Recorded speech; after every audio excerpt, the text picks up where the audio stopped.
जयंत चौधरी साहब राष्ट्रीय लोकदल के लगातार पश्चिमी उत्तर प्रदेश में महा किसान पंचायतें कर रहे हैं। 2013 के मुजफ्फरनगर दंगों के बाद आरएलडी को सबसे ज्यादा नुकसान हुआ। 2017 में एक भी सीट नहीं मिली विधानसभा के चुनाव में, और लोकसभा के चुनाव में भी बहुत थिन मार्जिन से लोग चुनाव हार गए। जयंत साहब बागपत से और चौधरी अजीत सिंह जी मुजफ्फरनगर से। जयंत जी, क्या आप इन किसान महापंचायतों के जरिए राष्ट्रीय लोकदल की जो जमीन खो गई थी वो वापस से पाने की कोशिश कर रहे हैं? ऐसा बीजेपी का आरोप भी है और तमाम जो विश्लेषक हैं उनको भी यही लगता है। देखिए, किसान पॉलिटिक्स का अपना एक इतिहास है इस देश में और बहुत इन्फ्लुएंशियल एक वोट बैंक भी है किसान। तो बिल्कुल हम उनको एकत्रित कर रहे हैं और उनको होना भी चाहिए।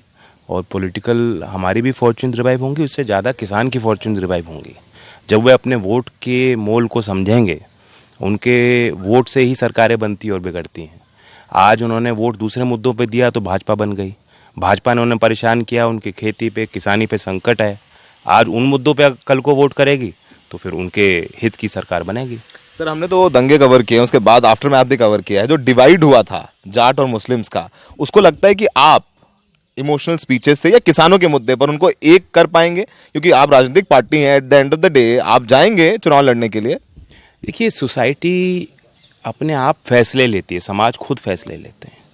और समाज के जो लोग हैं, हम लोग हैं, हमारा अपना एक दायरा है, हमारी एक पहुँच है, हमें एक मंच दिया गया है, उसका प्रयोग हम कर रहे हैं। लेकिन मैं अगर ये कहूँ कि मेरे कुछ करने से हो रहा है, इट विल बी रॉन्ग। ये रेडीनेस होनी चाहिए, ये नीचे से उठ के बात बनती है, तभी आंदोलन सफल होता है। ये जो आज पुकार निकल के आ रही है, हर एक आदमी कहीं भी हो, वो किसी धरने पर ना गया हो, हमारी पंचायतों में ना आया हो, फिर भी घर बैठे बैठे भी वो यही कह रहा है कि आज किसानों के साथ गलत हो रहा है। तो ये भावना स्वतः बनी है। और ये मुसलमान भी जो है खेती करते हैं, हिंदू भी खेती करते हैं, तो वो एक कॉमनैलिटी है। वो एक कॉमनैलिटी है जो उनके जीविका से जुड़ी हुई है। और जब पेट पे लात पड़ती है, जब पेट के भूख के सवाल उठते हैं, तो धर्म और लड़ाई और झगड़ा उससे ऊपर उठ के आदमी मजबूरी में रास्ता निकालता है। तो हमने देखा बहुत महापंचायतों में लोग आपके पास आ रहे, बुजुर्ग हाथ जोड़ के कह रहे हैं, माफी मांग रहे हैं कि जी भाई देखो हमने छोड़ दिया था, हमसे गलती हो गई थी, ऐसे इसी टोन में बोलते हैं वो। आप उनको क्या कह रहे हैं? क्या अभी थोड़ा सा इमोशनल तो बात कर रहे हैं, हमने देखा है महापंचायतों में, आप थोड़ा भावनात्मक बात कर रहे हैं। आप चौधरी चरण सिंह जी आपके दादा थे, चौधरी अजीत सिंह के आप बेटे हैं, और आप खुद भी काफी एक्टिव है, सांसद रहे हैं। भले चुनाव हार गए हो लेकिन जमीन पर आपको लोगों ने वोट दिया है। देखिए, जनता ने हमें कहा सत्ता से बाहर रहो, 10 साल जंगलों में काटो, तो हम घास की रोटी खा रहे हैं, कोई आफत नहीं है।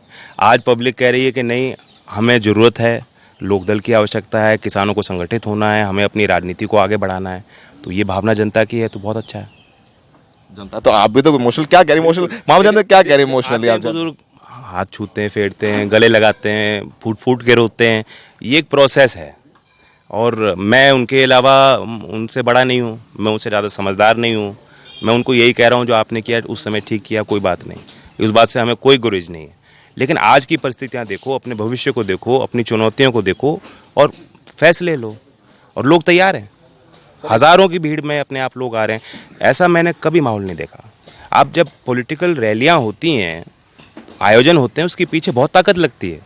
आप कभी देखिए, बीजेपी की बड़ी बड़ी मीटिंग होती हैं, कितना बड़ा तंत्र है, कितना पैसा लगाया जाता है, बस भेजी जाती है, भोजन के पैकेट होते हैं, गांव-गांव में तरह तरह के प्रलोभन दिए जाते हैं, सरकार का दबाव बनाया जाता है, तब आदमी निकलता है। क्योंकि आज लोग इतने अवेयर हैं, यूट्यूब पे देख रहे हैं, उन्हें क्या जरूरत है मीटिंग में जाने की। आज हमारी सभाओं में, पंचायतों में खुद अपने आप अपना ट्रैक्टर लगा के, ट्रॉलियों को, महिलाओं को बैठा के, सब लोगों को बैठा के, अपना डीजल फूंक के, जो इतना महंगा हो गया, खुद आ रहे हैं। सर, आपको लगता है एक बड़ा, क्योंकि मैं आपको काफी वक्त से जानता हूँ, बड़ा अनलाइक पॉलिटिशियन है आप ज्यादा कंट्रोवर्शियल से दूर रहते हैं। मेगलोमैनियक नहीं हूँ। मेगलोमैनिक नहीं, चलिए खैर। सर, राकेश टिकैत जी के आंसू, आपको लगता है कि आपकी पार्टी के लिए वो कहीं ना कहीं, संजीवनी तो नहीं कहूंगा, लेकिन एक दवाई की तरह साबित हुए? क्योंकि जो सिसौली में महासभा महापंचायत हुई, शामली में हुई, जबरदस्त भीड़ थी, पैर रखने की जगह नहीं थी, और लोग कह रहे थे कि हमने चौधरी साहब जी लोगों को छोड़े गलती कर दी। देखिए, जब आप जाते हैं समाज में, तो समाज में क्या बातें चल रही हैं, सामने लोगों की क्या प्रतिक्रियाएं, उसका प्रभाव पड़ता है ना।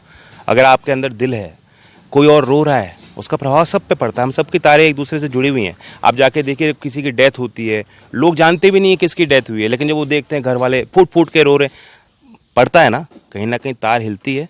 हमारी तार हिली, हमने महसूस किया, चौधरी साहब ने कहा बहुत गलत हो रहा है, किसान की कमर टूट जाएगी, किसान हिम्मत खो बैठेगा, किसान हार जाएगा। ये मौका है, इसमें हमें खड़े होना है, साथ देना है, इसलिए हमने वो फैसला लिया। लेकिन हम पे फर्क पड़ रहा है। आप ये सोचिए मोदी जी पे फर्क क्यों नहीं पड़ता? एक सीनियर एमपी के राज्यसभा के मेंबरशिप टेन्योर खत्म होने पे वो फिर से आ जाएंगे राज्यसभा में, आप फूट फूट के रो पड़ते हैं, और उसी एक दिन पहले आप किसानों का मजाक उड़ाते हो। ये बड़ी बात, एक मैसेज गया है लोगों के मन में कि इनके हृदय में किसान के लिए भावना नहीं है। जिन लोगों की भावना थी उन्होंने अपने पद को छोड़ा, पार्टी छोड़ा, अपने स्वार्थ को छोड़ा, अपने झगड़ों को छोड़ा, और वो आज एक हो रहे हैं।